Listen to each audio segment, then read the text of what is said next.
اعوذ باللہ من الشیطان الرجیم بسم اللہ الرحمن الرحیم۔ مومنین حضرات السلام علیکم ورحمۃ اللہ وبرکاتہ۔ آپ لوگوں کو بسلام عرض خدمت یہ ہے کہ عید زہرا سلام اللہ علیہا کی مبارکباد پیش کرتے ہیں۔ ہمارے معاشرے میں جیسے ہی 8 ربیع الاول کی تاریخ گزرنے کے بعد جیسے ہی 9 ربیع الاول آتا ہے تو اس میں ہم کیا کرتے ہیں کہ بعض جگہ تو 8 ربیع الاول کو پورا دن غم مناتے ہیں، بعض جگہ کو رات میں بھی غم مناتے ہیں، لیکن 9 ربیع الاول کو جیسے ہی نویں آتی ہے جس کو عید زہرا کہتے ہیں تو کیا کرتے ہیں، جو ابھی تک میرے یہاں 2.25 مہینے یعنی 2 مہینے 8 دن میرے گھر میں جو ٹی وی یعنی جس پہ سانگ وغیرہ نہیں بجتے تھے وہ بند تھی، اور ہمارے موبائل میں 2 مہینے 8 دن تک میرے موبائل میں صرف اور صرف خالی نوحے تھے، اس کے علاوہ اور کچھ بھی نہ تھا۔ لیکن جیسے ہی نویں آئی ہم نے اپنے موبائل سے نوحوں کو ڈیلیٹ کیا، نوحے سارے ڈیلیٹ کر دیے، اور میرے گھر میں جو ابھی تک 2 مہینے 8 دن سے یا حسین کی جو صدا گونج رہی تھی وہ اب صدا نہیں گونج رہی ہے 9 ربیع الاول کو۔ وہ اب کون سی صدا گونج رہی ہے؟ اب صرف گانے اور سانگ کی آواز آ رہی ہے، صرف گالی کی آواز آ رہی ہے۔ ذرا ایک لمحے کے لیے سوچیں، ایک لمحے کے لیے تصور کریں، بات حقیقت ہے لیکن بری ضرور لگے گی، سب کو بری لگے گی، لیکن ذرا ایک لمحے کے لیے فکر کریں، سوچیں، کیا میرے اماموں کا یہی طریقہ تھا؟ کیا ائمہ معصومین علیہم السلام نے اسی طریقے سے نویں منائی ہے؟ کیا دیگر ائمہ معصومین علیہ السلام کی سیرت میں یہی ملتا ہے کہ 2 مہینے 8 دن تک غم منائیں، اس کے بعد 9 ربیع الاول جیسے ہی آئے ہم اس کو فوراً ہی کیا کرتے ہیں؟ گانے کی آواز، گالی کی آواز۔ ابھی تک جو میرے زبان کے اوپر یا حسین کی صدا جو گونج رہی تھی وہ صدا نہیں بچی، اب کیا صرف گالی کی آواز آ رہی ہے۔ عید زہرا منانا ضروری ہے لیکن اس کے کچھ شرائط ہیں، اس کے کچھ طریقے ہیں، صرف ایسا نہیں ہے کہ صرف و صرف گالی دینے سے عید زہرا نہیں منتی، گانے وغیرہ سننے سے عید زہرا نہیں منائی جاتی ہے، نہیں۔ امام نے جیسے پہلے فرمایا تھا کیا کہ ایک گالی دینے سے قبر میں ایک بچھو تیار ہوتا ہے، کتنا؟ ایک گالی دینے سے قبر میں ایک بچھو تیار ہوتا ہے۔ اسی طریقے سے چاہے وہ گالی جو ہم نے 2 مہینے 8 دن تک جو ہم نے گالی نہیں دی ہے، اب کیا 9 ربیع الاول کو اگر ہم گالی دے رہے ہیں تو اس کا مطلب یہ نہیں کہ میرے اوپر گناہ نہیں پڑے گا، قبر میں بچھو تیار نہیں ہوگا، ایسا نہیں ہے، نہیں، ایک گالی دینے سے قبر میں ایک بچھو تیار ہوتا ہے، ٹھیک ہے۔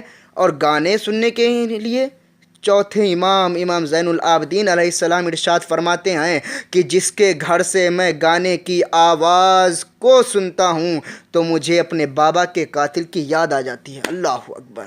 ذرا ایک لمحے کے لیے سوچیں، تصور کریں، صرف ہم اپنے نوجوان جتنے لوگ ہیں ان سے گزارش ہے خاص طور سے، نویں منائیں، لعنت بھیجیں، سب کچھ کریں، لیکن گالی اور گانے ان سب سے دور رہیں۔ ائمہ معصومین علیہ السلام نے ایسا نہیں بتایا ہے کہ ہم گالی دیں اور گانا بجائیں، نہیں، ہمارے یہاں ہمارے اماموں کی سیرت میں ایسا نہیں ملتا ہے۔ نویں منانے کے لیے کیا ہم کیا کریں؟ لعنت بھیجیں، ایک دوسرے کو مبارکباد پیش کریں۔ ایسا نہیں ہے کہ جو تک ابھی تک ہمارے گھر میں یعنی ہم کیا 2 مہینے 8 دن تک کالے کپڑے پہنے رہے، کیا یا حسین کی صدا بلند کرتے رہے، آج جیسے ہی 9 ربیع الاول آ رہی ہے ہم کیا کہہ رہے ہیں؟ اسی زبان سے جس سے یا حسین کی صدا آتی تھی آج ہم اس سے گالی بک رہے ہیں، اور جس سے یا حسین کی صدا آتی تھی آج ہم جس سے یہ جو ہاتھ میرے اٹھتے تھے ماتم کے لیے آج وہ ڈانس میں جا کے اٹھ رہے ہیں۔ کیا 9 ربیع الاول منانے کا یہی طریقہ ہے؟ کیا نویں منانے کا یہی طریقہ؟ نہیں، ائمہ معصومین علیہ السلام کی روایات ہیں، تاریخ میں ایسا نہیں ملتا ہے، نہیں، اماموں نے بتائی ہے نویں منانے کے طریقے، لیکن ایسا نہیں ہے۔ یاد رکھیے گا عزیزو دوستو، چاہے وہ کوئی گالی چاہے ہنسی میں ہو چاہے مذاق میں ہو، ایک گالی دینے سے قبر میں ایک بچھو تیار ہوتا ہے، چاہے وہ نویں کا ہی دن کیوں نہ ہو۔ اور یہ بھی یاد رکھنا کہ کوئی بھی دن کیوں نہ ہو، اگر میرے گھر سے گانے کی آواز آ رہی ہے تو امام ارشاد فرمانے کیا اگر میں کسی کے گھر سے گانے کی آنے کی آواز سنتا ہوں تو مجھے اپنے بابا کے قاتل کی یاد آ جاتی ہے۔ عزیزان محترم، اب ہم کو چاہیے کہ ہم اس سے بچیں، اپنے معاشرے میں کچھ تبدیلی نہ آئے۔ کیا ہم اگر 2.25 مہینے امام حسین علیہ السلام کا غم منا رہے ہیں، ہمارے رہبر ارشاد فرماتے ہیں کیا اگر غم منانے کے بعد، ماہ محرم گزر جانے کے بعد اگر میرے اندر کچھ تبدیلی نہیں آئی تو پھر ہمیں ایام ازاں کا کچھ فائدہ نہیں ہوا ہے، ہم نے ایام ازاں سے کچھ استفادہ نہیں کیا ہے، ہم نے ایام ازاں سے کچھ بھی فائدہ نہیں اٹھایا، صرف کیا مجلس میں جاتے تھے، بیٹھتے تھے، تبرک لے کے چلے آتے تھے۔ مجھے اس کا پتہ ہی نہیں چلا کہ حلال کیا ہے، حرام کیا ہے، جائز کیا ہے، ناجائز کیا ہے، اچھا کیا ہے، برا کیا ہے۔ لیکن جیسے ہم محرم سے پہلی زندگی گزار رہے تھے ویسے ہی آج ہم 9 ربیع الاول کے بعد اپنی زندگی کا آغاز شروع کر رہے نہیں ہیں۔